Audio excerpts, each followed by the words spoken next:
Foi um início de ano para fazer a alegria dos flamenguistas que moram longe do Rio, principalmente da criançada, que pôde ver os ídolos de perto. O elenco principal estreou no Carioca jogando em Manaus. Depois foi para a Flórida, nos Estados Unidos, onde fez 2 amistosos. Enquanto isso, um time de garotos da base e alguns reservas jogou pelo estadual em João Pessoa e Natal. A turnê terminou em Belém com o retorno do time principal ao Carioca. Domingo, em jogo válido pela 6ª rodada do estadual, será a hora do reencontro com a torcida no Maracanã. O adversário vai ser o Vasco, mandante do primeiro clássico do ano.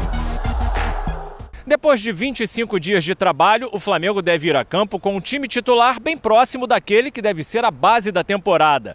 Mas Tite já indicou que as observações continuam no clássico contra o Vasco. Meio-campo e ataque parecem mais certos. As principais dúvidas estão nas laterais. Varela e Wesley disputam a vaga na direita.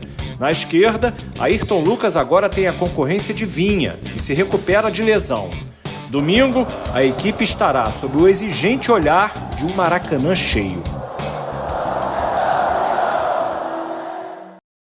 Mais de 40 mil ingressos vendidos para essa partida, em que o Flamengo volta a jogar em casa, no Rio de Janeiro, né? Depois de uma longa passeio, né? Campeonato Carioca no Rio de Janeiro. No Rio de Janeiro, mando do Vasco para essa partida. E eu estava lembrando, e estava vendo até, eu não lembrava disso, que ano passado, no confronto Flamengo e Vasco pelo Campeonato Carioca, já na segunda fase, na segunda metade, já era o Tite.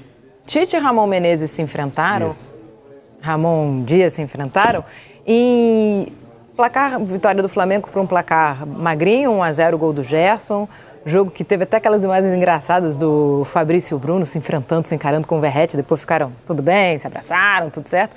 E o time era muito parecido, assim, o Vasco já com o Medel, Léo na zaga, olha o meio campo titular. Já era o time do Vasco, que terminou bem a temporada.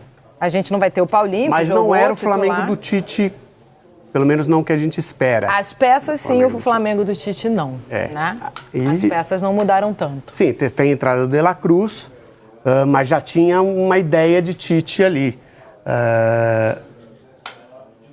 E a ideia do Tite é Cebolinha e Pedro. Uhum. Tá? Até testou o Gabigol e o Bruno Henrique. O ataque histórico Gabigol e Bruno Henrique do último jogo é o ataque reserva do Flamengo. 6 anos depois, né? 5, 6 anos depois. 6 anos depois, 5 anos depois.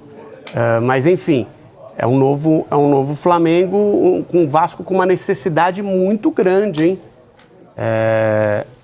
Vai ser um jogo bem interessante. Vamos ver as prováveis escalações para essa partida dos dois lados, Flamengo e Vasco. Vasco é o mandante dessa partida. Vamos ver como é que esses times devem ir a campo. Começando pelo mandante, então. Uma dúvida ali na lateral direita, entre Paulo Henrique e Rojas. João Vitor Medel, Lucas Piton. A base, logicamente, sem o Paulinho, que está se recuperando. Inclusive, publicou uma mensagem dizendo, né, que, enfim, lamentando o que aconteceu, mas tentando passar uma mensagem de otimismo para a torcida. E no ataque, Rossi, Payet e Verratti. Será que vai assim, esse Vasco? Enfim. O Payet vem sendo preparado para isso, né, Joana? Para ser titular, o Rossi eu não sei. Então, eu tenho um pouco de dúvida em relação à escalação, se vai ser esse meio campo pesado aí com Praxedes, Zé Gabriel e Jair, se ele vai sacar um, se ele pode optar por 3 zagueiros, né, e colocar o Léo também. E aí o Piton vai jogar mais avançado, obviamente. Tem essa dúvida na lateral direita. Eu acho que tem muitas interrogações no Vasco. E sabe qual é o problema do Vasco? Maior ainda? Independentemente do time que vai começar a partida, se não tiver bem, as opções do banco não resolvem. Que é aquele problema que a gente debateu ontem depois da derrota chocante do Vasco, por mais que não fosse o time titular. Eu acho que é meio inexplicável você perder para o Nova Iguaçu por 2-0, fora o baile. Foi ruim o jogo do Vasco. A gente está revendo algumas imagens aí, foi ruim. O David não foi bem, o Rossi não foi bem. Aí depois o Ramon coloca alguns titulares e mesmo assim não dá muito certo. Tem que ver se o Verratti está 100% focado no Vasco. Né? Se tem alguma questão ainda no contrato dele, por mais que ele tenha renovado até o final de 2025, se tem a questão salarial ainda incomodando, porque o Vasco diz que está resolvido, o empresário diz que não está resolvido, isso coloca o Verratti numa posição muito complicada diante da própria torcida, é desconfortável. Então tem uma série de questões, o Vasco vai muito mais tumultuado, vai com muito mais obrigação, fora o retrospecto que é muito favorável ao Flamengo. Então vai tudo contra o Vasco, mas eu repito o que eu sempre falo sobre clássico realmente é um jogo diferente, então para mim tem o Flamengo numa posição mais favorável, mas não tem favorito exatamente, mas a situação é muito, colocando o lado do Vasco aqui, é muito mais complicado. Tem que ver também, eu estava pensando no Adson, né? Que o Adson, em tese, ele está regularizado, mas não sei ali se nos primeiros treinamentos dele, o que o Ramon pensa sobre esse acréscimo, se ele vai estar disponível no banco. Mas a situação é tão difícil para o Vasco que seria bom se o Adson pudesse aparecer como uma opção, né, Lofredo? Porque se você aumenta as possibilidades, principalmente para substituições, né? Sim. Que essa é o que diferencia o Flamengo... Flamengo, Fluminense, Atlético Mineiro e Palmeiras no cenário nacional. Tá? Você tem jogadores para mudar jogo, porque o elenco não é só para, tem uma escalação aqui, depois vou poupar. Não, é para você ter alternativas para mudar jogo.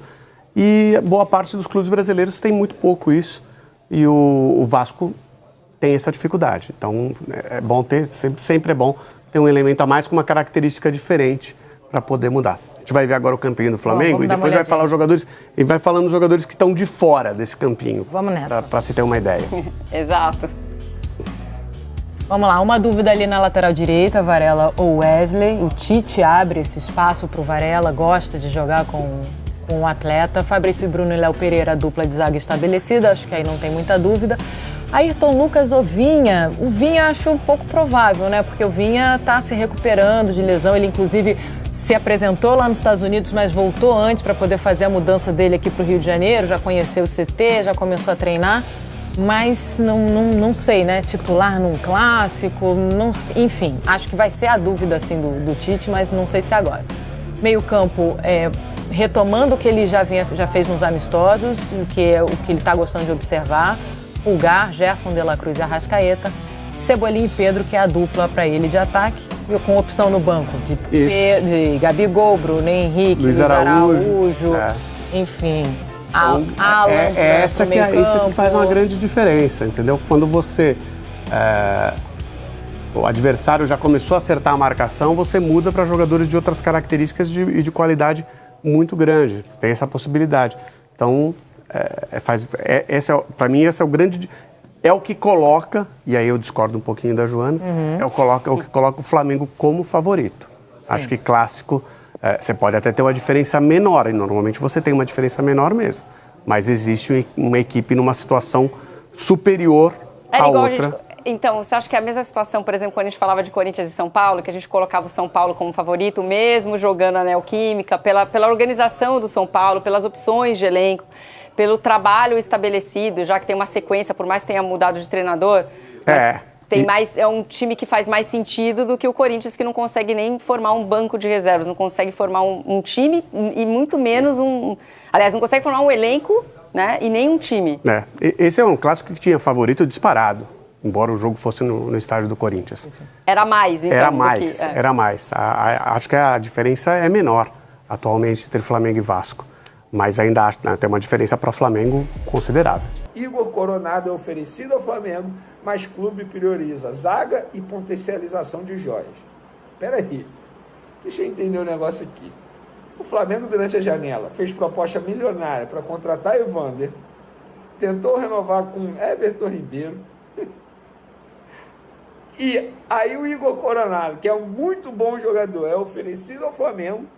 O Flamengo diz que não quer porque está priorizando zaga, beleza, mas quer potencializar os jovens. Pô, isso não faz o menor sentido. O menor sentido. O que nesse inteirinho aí, nesse meio caminho, aconteceu para a diretoria do Flamengo ter mudado de ideia? Pois é, fica aí a informação para vocês. Igor Coronado é aquele jogador meia que vai reincidir com Al Ittihad, jogador que a torcida do Flamengo fez campanha nas redes sociais para a diretoria tentar a contratação. Ele foi oferecido, mas a diretoria como informaram os amigos do GE, a diretoria vai priorizar a contratação de zagueiro, que no caso é o Léo Ortiz, e também a valorização de joias, como Vitor Hugo, enfim, outros jogadores surgindo aí.